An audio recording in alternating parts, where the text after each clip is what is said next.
Hey everybody, hope you all are doing well and welcome back to Michael's Matters. Now, of course, as per usual, I am Michael. Hi, hello.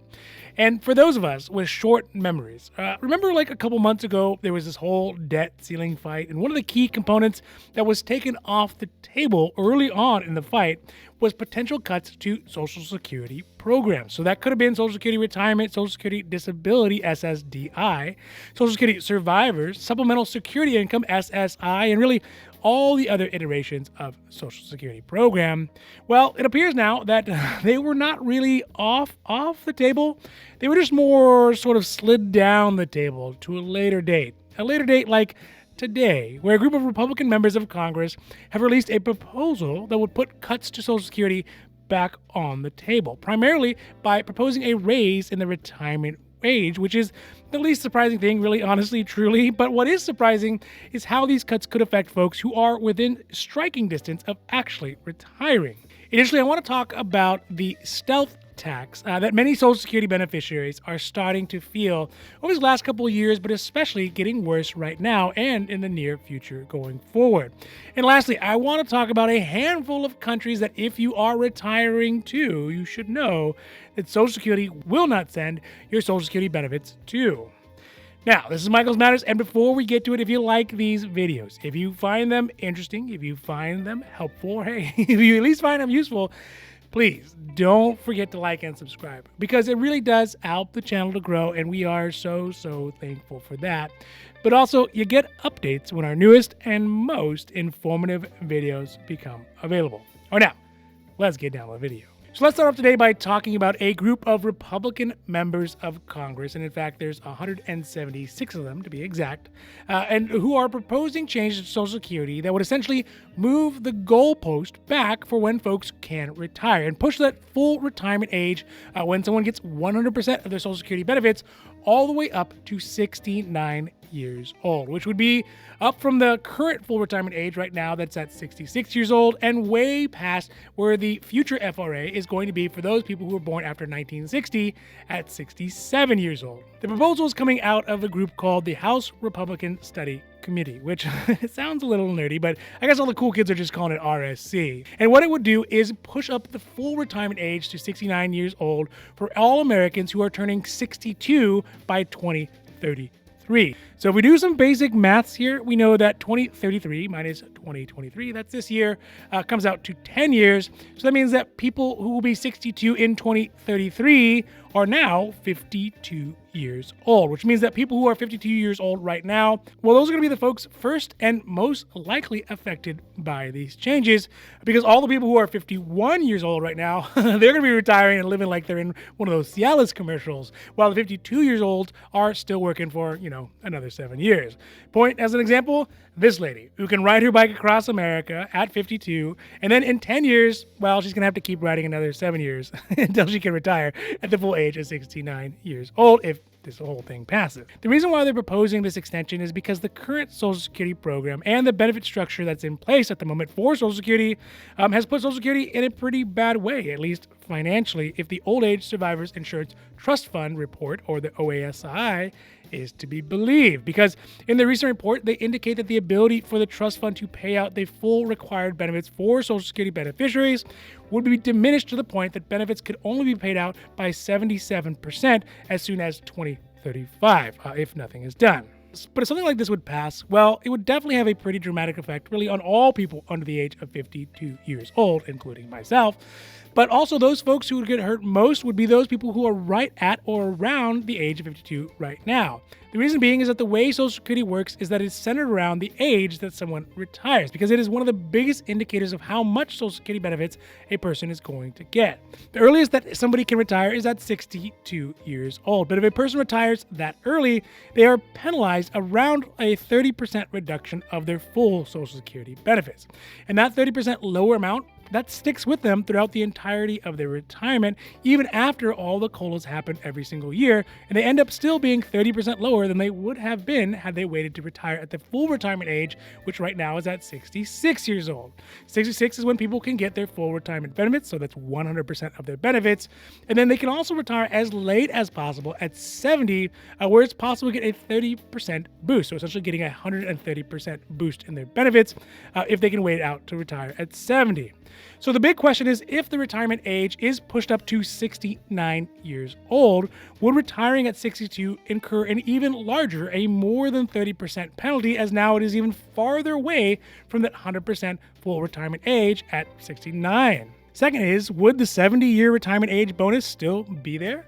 Because in this case, if you can wait till 69 to get 100%, why can't you wait till 70, one more year, to get 130% of your benefits? It's kind of a no-brainer what you would decide to do.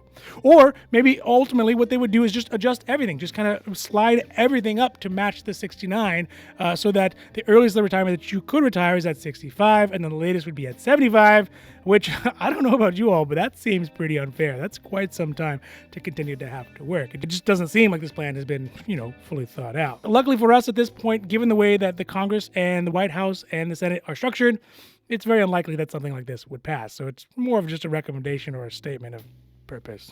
Second, I want to talk about something that is being called the stealth tax for folks on Social Security benefits. And, let's face it, taxes are unpleasant all around, but stealth taxes are even more so because they're stealthy. So how this stealth tax works is sort of a curse disguised as a blessing. For example, because the massive amount of inflation that Americans were experiencing last year in early summer, in June, when the inflation rate was at 9.1%, it triggered a sequence of fortuitous situations that meant that Social Security beneficiaries would get a significant boost in their Social Security benefits via the cost of living adjustment, or COLA, for this year, for 2023, which was really the highest that it had been in the last 40 years at 8.7%. So that is good, right? More money into the pockets of seniors, that is good.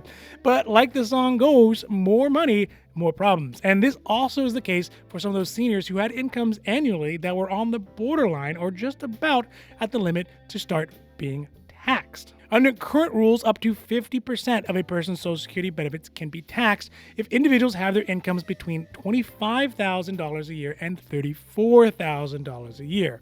That number is a bit higher for couples. It can be at $32,000 and $44,000 for folks who file jointly. And then for higher income retirees, up to 85% of their benefits can be taxed if, as an individual, they make over that $34,000 a year, or as a couple, they make over that $44,000 a year. Why this matters is because at that 8.7% COLA increase that beneficiaries got for this year, 2023, that newfound wealth is going to push a very sizable amount of older Americans over either of those minimum thresholds, to the point that 50% or even as high as 85% of their Social Security benefits are going to start being taxed. And that'll end up taking a huge chunk out of their monthly budgets and out of their pockets. The biggest reason for this problem is the fact that the income thresholds for that 50% or that 85% taxation of Social Security benefits, well, they haven't really been changed since the Reagan administration back in 1984 when they were initially set. That being said, if the baseline numbers had been updated to keep up with the times, at least according to Senior Citizens League, which is a nonpartisan advocacy group for retirees and older Americans, then that $25,000 limit would actually be adjusted up to $73,000 to better reflect today's cost. And that $32,000 threshold for couples would be adjusted more appropriately up to $93,200 a year in income. So basically what they're saying is that functionally, right now, in the times of iPhones and space travel and people going to Mars, the Social Security tax thresholds are still sporting jean jackets and rocking Def Leppard t-shirts and smoking Marlboro Reds with with that big booby hair. And this lack of updates, really a bureaucratic oversight, is going to result, especially this year, in a lot of older Americans who truly need the additional benefits from the increase after years and years of being under-adjusted. These folks, though, now that they got the additional money, they're going to be in for a rude awakening when the tax man comes around. Or some would even say it's going to be bringing on the heartbreak. No? Def Leppard? Anybody? No? Oh. So that's it for today's Michael's Matters, and I really hope that you enjoyed this video. And actually, oh, you know what? I almost forgot. The 10 countries that Social Security will not send your benefits to. Let's do that one real quick. So, as you can imagine, they are countries that are very questionable as far as the relationship goes with the United States. So, there are countries like you would expect. There is Cuba and Belarus and North Korea. But then there are countries that are, mostly from the stands, and I would tell you that I would have a hard time finding them on a blank map. Kyrgyzstan, Kazakhstan, Tajikistan, and Turkmenistan. And let's not forget Uzbekistan. And lastly, there's Azerbaijan and Moldova. So those are the states that if you are going to go to, just realize they're not going to send you your Social Security benefits. And also, interestingly enough, countries like Russia, Venezuela, Libya, not exactly friendly to the United States. They're not on the list, though. So I guess you can still go there.